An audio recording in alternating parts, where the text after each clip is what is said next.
नमस्कार साथियों, CGPSC current affair के ऑनलाइन प्लेटफॉर्म में आप सबका स्वागत है। आज हम विस्तार देंगे बाल मनोविज्ञान के श्रृंखला पर। बाल मनोविज्ञान के श्रृंखला को विस्तार देंगे। तो आज हम पढ़ेंगे विकास की अवस्था पर चर्चा करेंगे। आज के वीडियो में क्या चर्चा करेंगे? विकास की अवस्था पर चर्चा करेंगे।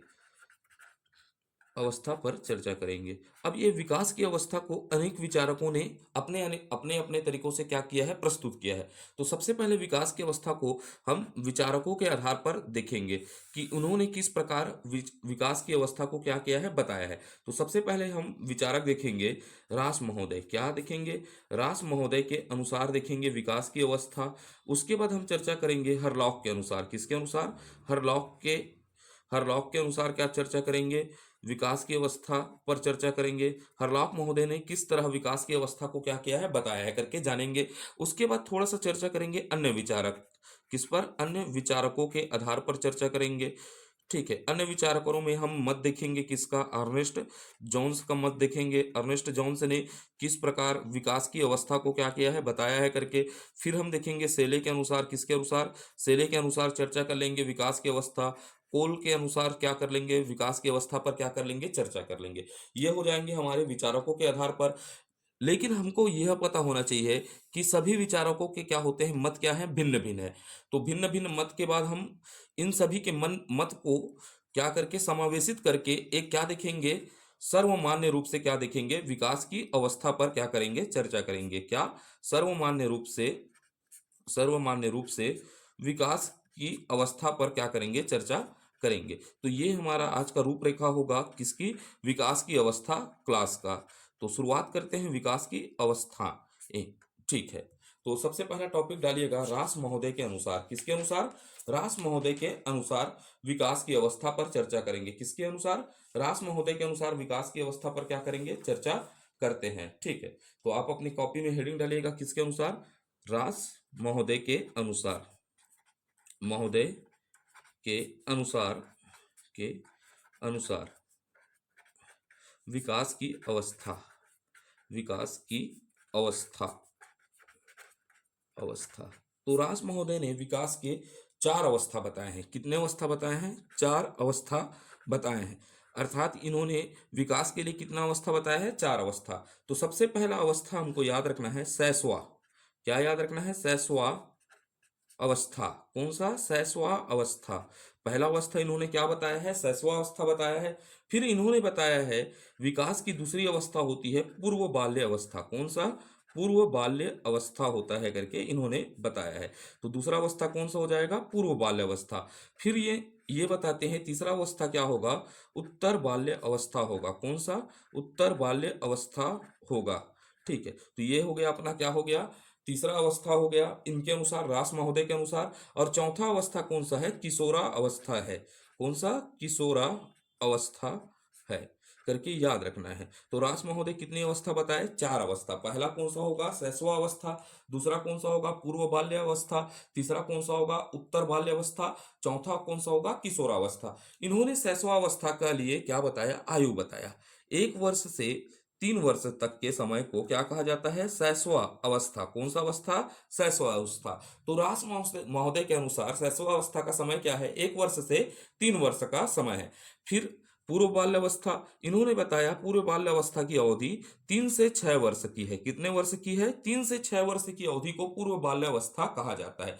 और उत्तर बाल्य अवस्था के लिए इन्होंने अवधि बताया 6 से 12 वर्ष के समय अवधि को क्या कहा जाता है? उत्तर बाल्य अवस्था कहा जाता है। क्या कहा जाता है? उत्तर बाल्य अवस्था कहा जाता है। और किशोरा अवस्था के लिए इन्होंने समय बताया 12 से 18 वर्ष के समय को क्या कहा जाता है? किशोरा अवस्था कहा जाता है। कौन सा अवस्था कहा जाता है? किशोरा अवस्था कहा जाता है। तो ये हो गया हमारा क्या, रास महोदय के अनुसार से किसकी अवस्था?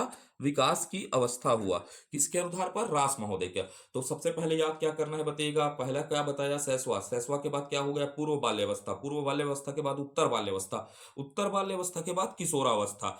शैशवावस्था 1 से 3 वर्ष, पूर्व बाल्यावस्था 3 से 6 वर्ष, उत्तर बाल्यावस्था 6 से 12 वर्ष, किशोरावस्था 12 से 18 वर्ष। किसके अनुसार? रास महोदय के अनुसार है। ठीक है, ये आपके दिमाग में बसा।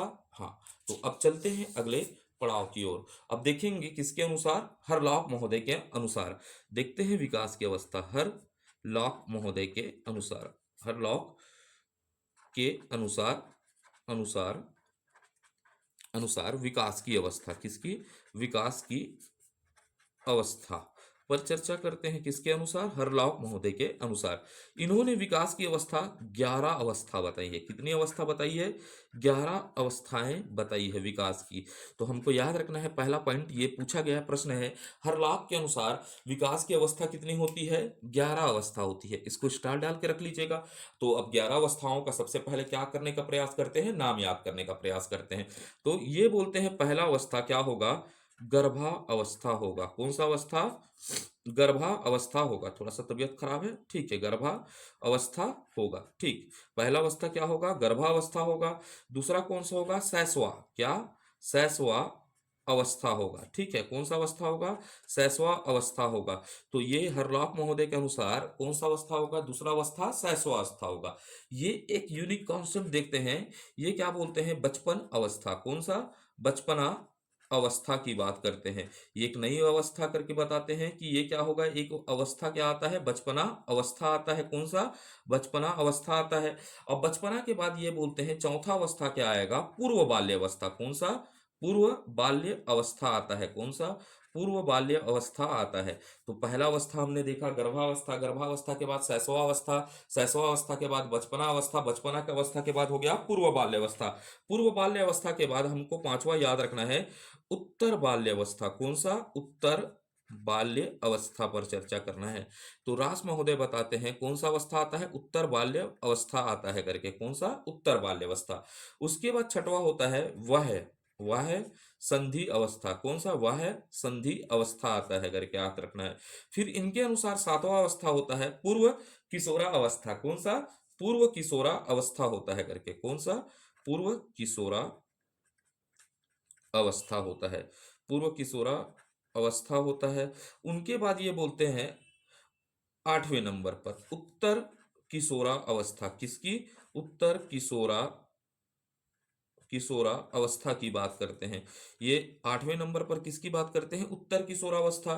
फिर ये 9वें पर बताते हैं विकास की अवस्था में प्रौढ़ अवस्था। कौन सा, प्रौढ़, प्रौढ़ा अवस्था। ठीक है, प्रौढ़ावस्था की बात करते हैं। फिर ये 10वें नंबर पर बोलते हैं, 10वें नंबर पर ये बताते हैं मध्या अवस्था। किसकी अवस्था की बात करते हैं, मध्या अवस्था। ठीक है, मध्य अवस्था। फिर ये 11वें नंबर पर बोलते हैं वृद्धा अवस्था की बात करते हैं। किसकी बात करते हैं, वृद्धा अवस्था की बात करते हैं। तो रास महोदय के अनुसार से कितनी अवस्थाएं हुई, 11 अवस्थाएं। कितने अवस्था है, 11 अवस्था है। तो सबसे पहले हमको याद क्या रखना है, गर्भावस्था को। किसको याद रखना है, गर्भावस्था। तो गर्भक अवस्था का कब समय क्या होता है, गर्भधारण से, अर्थात क्या होता है, माता के गर्भधारण से कहां तक का समय, जन्म तक का समय क्या कहलाता है बताइएगा, गर्भावस्था कहलाता है। कहां पर से, गर्भधारण से लेकर जन्म तक का समय क्या कहलाता है, गर्भा अवस्था कहलाता है। क्या कहलाता है, गर्भा अवस्था कहलाता है। अब भाई जन्म हो गया होगा तो अगला चरण कहां से शुरुआत होगा, जन्म से। जन्म से 2 सप्ताह का समय, जन्म से 2 सप्ताह का समय करके याद रखना है। कितना, 2 सप्ताह का समय क्या कहलाता है, सैसवा अवस्था कहलाता है। अर्थात 15 दिन का समय क्या कहलाता है, सैसवा अवस्था कहलाता है। कौन सा, सैसवा अवस्था कहलाता है। अब बचपना क्या कहलाएगा, 3 सप्ताह से, तीसरे सप्ताह से याद रखना है। क्या याद रखना है, तीसरे सप्ताह से।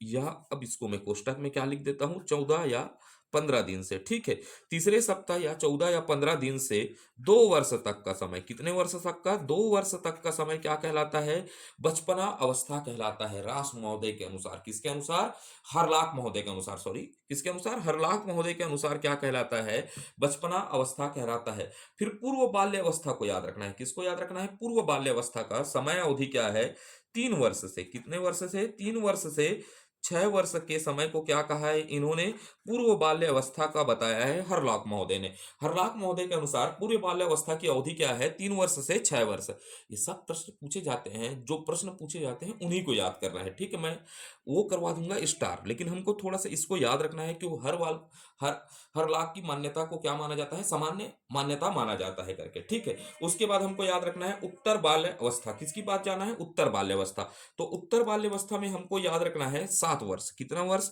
7 वर्ष। यहाँ बोला 7 वर्ष से 12 वर्ष के समय को क्या कहा जाता है, उत्तर बाल्य अवस्था। और कई किताबों में क्या दिख देता है, ये 6 वर्ष भी दिख जाता है, क्या है, 6 वर्ष। तो लेकिन इसमें क्या है, अच्छी किताब में देखेंगे, सिकवाल जैसे पब्लिकेशन की किताब में देखेंगे तो हमें क्या मिलता है, 7 वर्ष से कितना समय मिलता है, 12 वर्ष का समय क्या कहलाता है, उत्तर बाल्य अवस्था कहलाता है। क्या कहलाता है, उत्तर बाल्य अवस्था कहलाता है। लेकिन कई किताबों में 6 से क्या दिया है, वह है ये 12 वर्ष दिया हुआ है।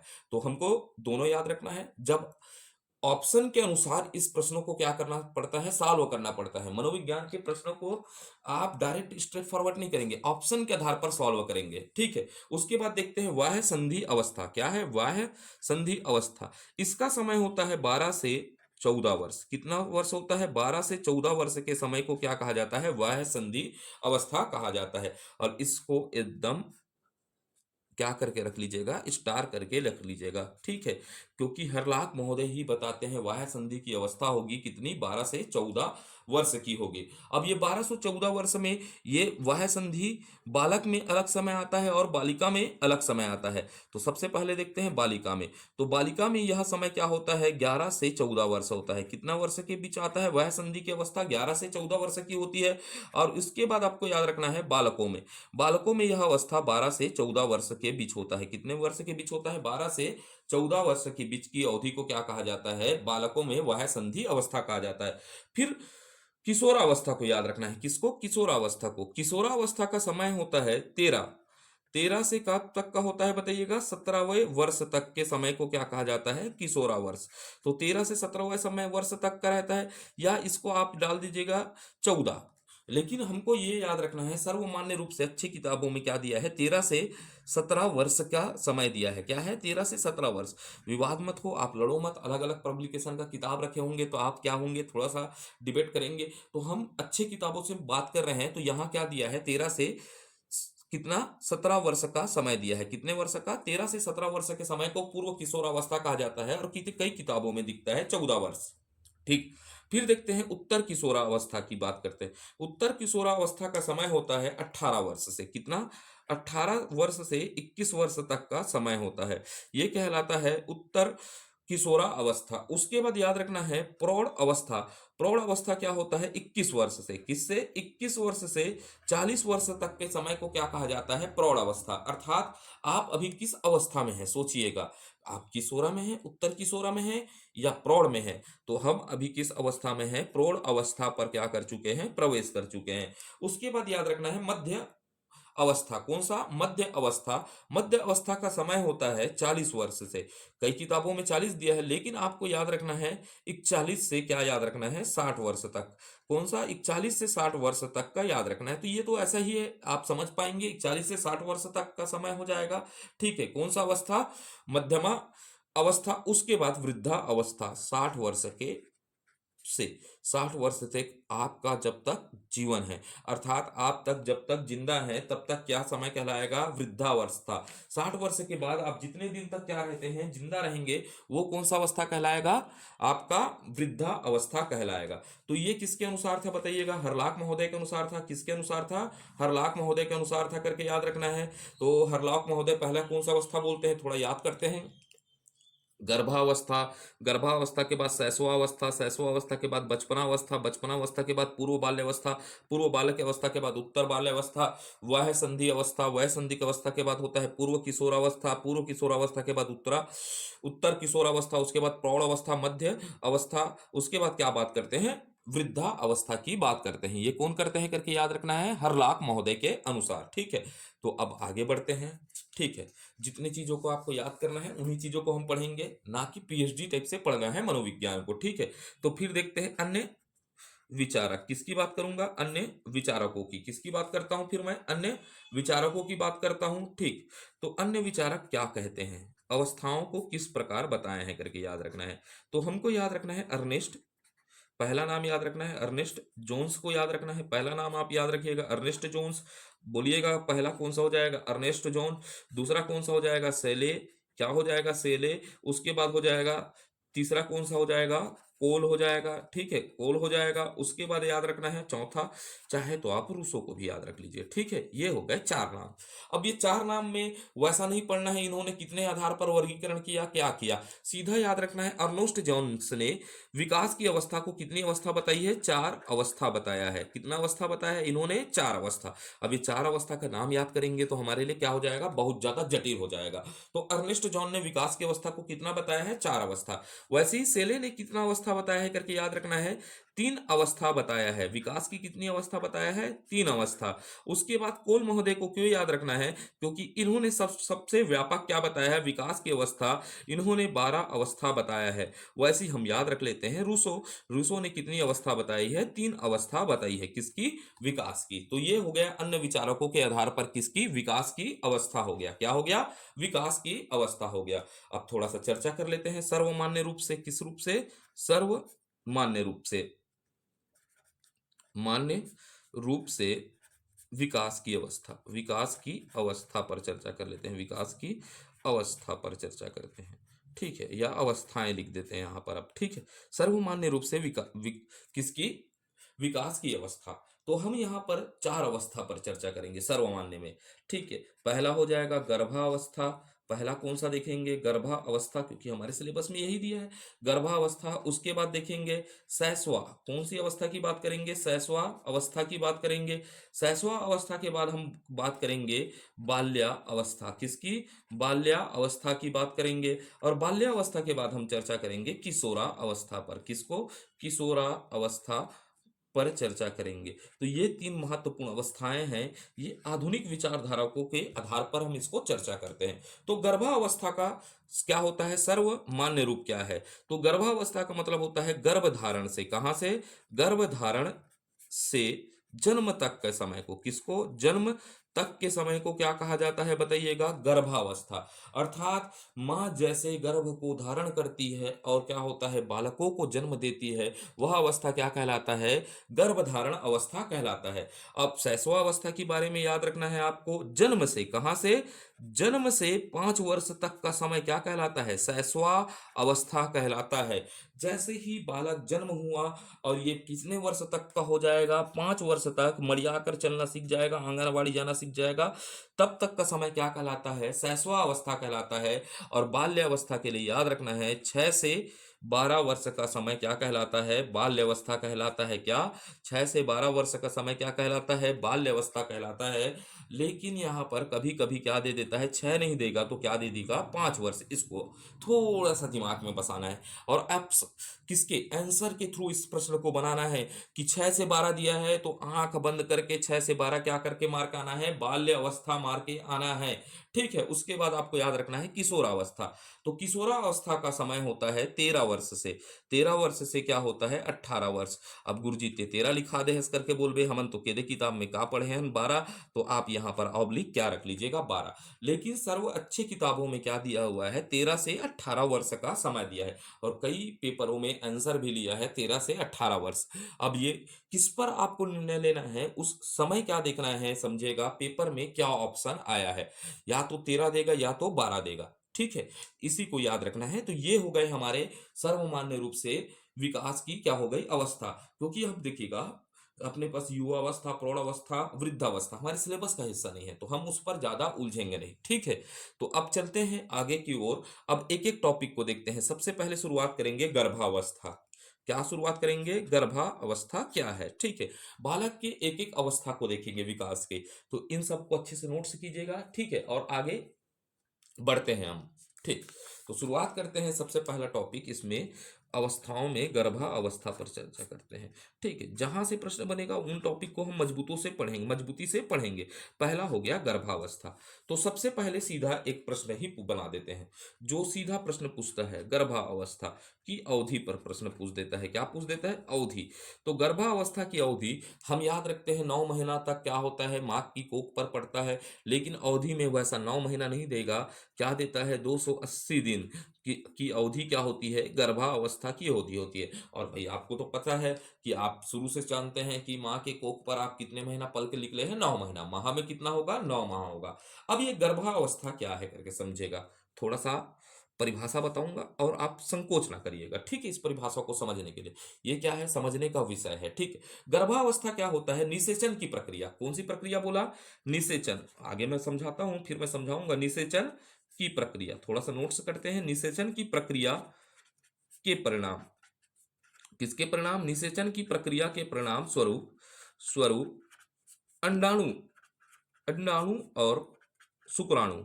आप साइंस में पढ़े होंगे अंडाणु और शुक्राणु, ठीक है। शुक्राणु के योग से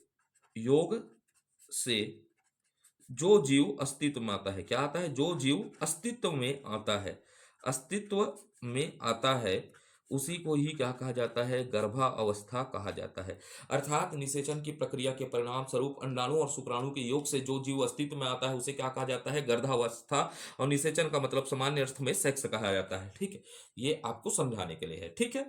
तो क्या होता है? निषेचन की प्रक्रिया के परिणाम स्वरूप अंडाणु और शुक्राणु के क्या होते हैं? योग से क्या होता है? जो अस्तित्व में आता है उसे क्या कहा जाता है? गर्भावस्था कहा जाता है। अब थोड़ा सा चर्चा कर लेते हैं। गर्भावस्था को 3 चरणों में बांटा जाता है। कितने चरणों में? गर्भावस्था को 3 चरणों में बांटा जाता है। इसको याद रखना है, ठीक है। गर्भावस्था को कितने चरणों में? 3 चरणों में बांट सकते हैं, चरणों में बांट सकते हैं। एकदम क्लियर है? कितने चरणों में बांट सकते हैं? 3 चरणों में बांट सकते हैं।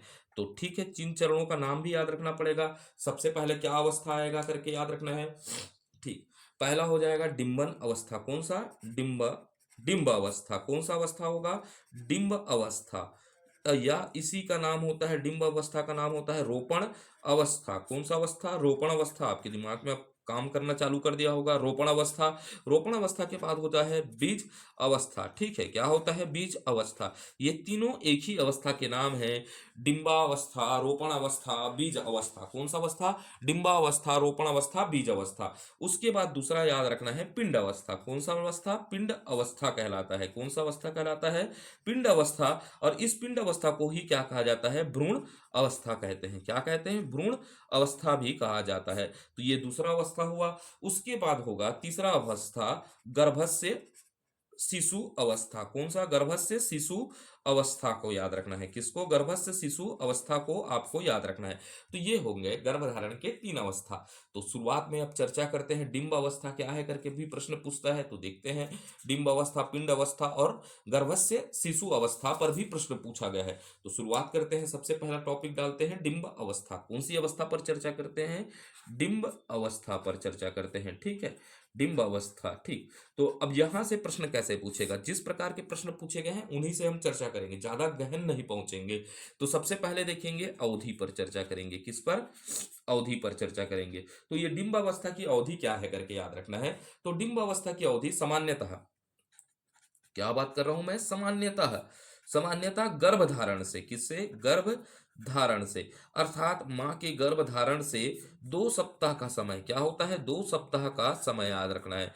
2 सप्ताह का समय क्या कहलाता है? डिंब अवस्था कहलाता है। अर्थात कितना दिन? 15 दिन का समय क्या कहलाता है? डिंब अवस्था कहलाता है, ठीक है। अब इस अवस्था में बालक की आकृति सुई के नोक के समान तंतु के रूप में होती है। तंतु को ही क्या कहा जाता है? युक्ता कहते हैं। क्या कहते हैं? युक्ता। इसी को कहते हैं जायगोट के समान होता है। क्या होता है? जायगोट के समान। अभी मैं समझाता हूं, ठीक।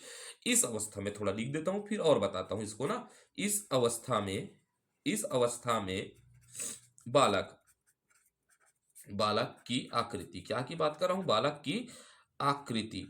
आकृति क्या होती है? सुई के नोक के समान होती है। सुई के नोक के समान, ठीक है। सुई के नोक के समान यानी कि ऐसा ही पतला सा एकदम होगा, ठीक है। क्योंकि बालक का कोई आकार नहीं होता। डिंब अवस्था में क्या होता है? बालक का आकार नहीं बनता है, ठीक है। तो ये किसके अनुसार होती है? सुई के नोक की आकृति के समान समान तंतु से तंतु होती है, तंतु होती है, सुई के नोक के समान तंतु होती है, जिसे युक्ता क्या कहते हैं, युक्ता, ये याद रखना है ना, जिसे क्या कहते हैं, युक्ता, इसी को बोलते हैं जायगोट। क्या बोलते हैं, जायगोट कहते हैं। क्या कहते हैं, जायगोट कहते हैं। ठीक है, तो समझ गए जायगोट क्या होता है, बताइएगा। सुई के नोक के समान तंतु को क्या कहते हैं, जायगोट। हिंदी में क्या कहते हैं, युक्ता। अब यही जायगोट, थोड़ा सा और इसको मैं समझाता हूं, यही जायगोट क्या होता है, याद करने के लिए नहीं, स्टोरी के लिए याद रखिएगा। ये गर्भाशय में तैरता रहता है। क्या करते रहता है, तैरता रहता है। तो ये जायगोट कहाँ पर तैरता रहता है, गर्भाशय में तैरता रहता है। ठीक है, यही जायगोट क्या कहलाता है, आहार प्राप्त करता है माँ से। ये प्रश्न पूछा है ना, बालक शुरुआत अवस्था में कहाँ से क्या करता है, आहार प्राप्त करता है। कौन प्राप्त करता है, जायगोट क्या प्राप्त करता है, माँ के शरीर से क्या करता है, आहार प्राप्त करता है। ठीक है, शरीर से क्या करता है, आहार प्राप्त करता है। ठीक, इसीलिए बोला जाता है कि गर्भावस्था के समय माँ का खान पान बालक के शरीर निर्माण में क्या करेगा, महत्वपूर्ण क्या करता है, भूमिका करता है। ठीक है, अब जैसे भैया माँ खा रही है चिकन तो लड़का निकलेगा गोलंदा। ठीक है, माँ खा रही है सोयाबीन की बड़ी तो थोड़ा लड़का अच्छा निकलेगा। अब जरी भाटा खाई तो कहाँ निकली बेटा, छत्तीसगढ़ में। ठीक है, तो यही याद रखना है। ठीक है, गर्भावस्था में अब भैया माँ एल्कोहल का सेवन कर रही है तो बच्चे पे तो प्रभाव पड़ेगा ही। अब माँ क्या कर रही है, समझेगा, सिगरेट का सेवन कर रही है जिस समय गर्भावस्था है। आज की विडंबना है, पहले की माँ तो आदि का रूप था, लेकिन आज क्या है, थोड़ा विडंबना है। हर लोग नहीं बोल रहा हूं ना, ये मेरी मानसिकता ऐसी नहीं है कि किसी को व्यक्ति को नहीं बता रहा हूं, ये उदाहरण के तौर पर है, अन्यथा नहीं लीजिएगा।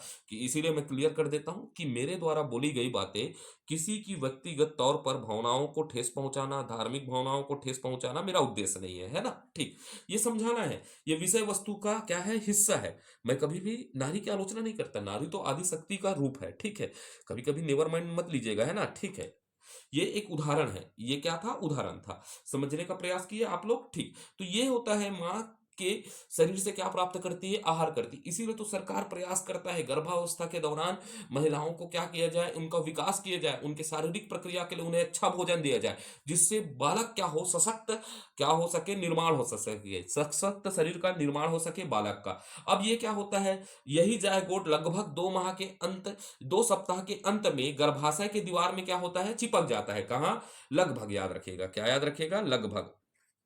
लगभग क्या होता है, 2 सप्ताह, किसकी बात कर रहा हूं, 2 सप्ताह के अंत तक क्या होता है, अंत तक।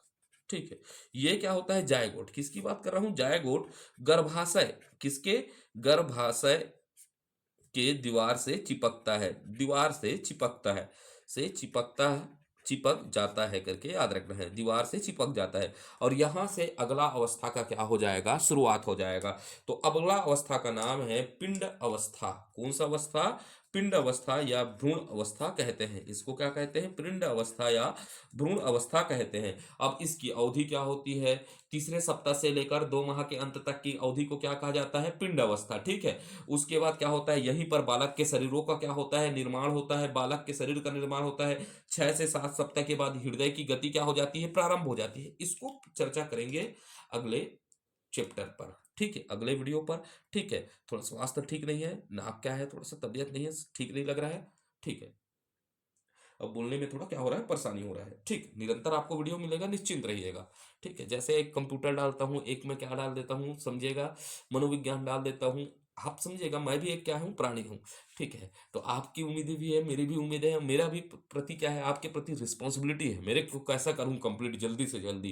क्योंकि हॉस्टल वार्डन से पहले आपको 1 महीना पहले कंप्लीट करके देना चाहूंगा, क्योंकि जिससे आप 1 महीने तक इस सब्जेक्ट को क्या कर पाए, रिविजन कर पाए।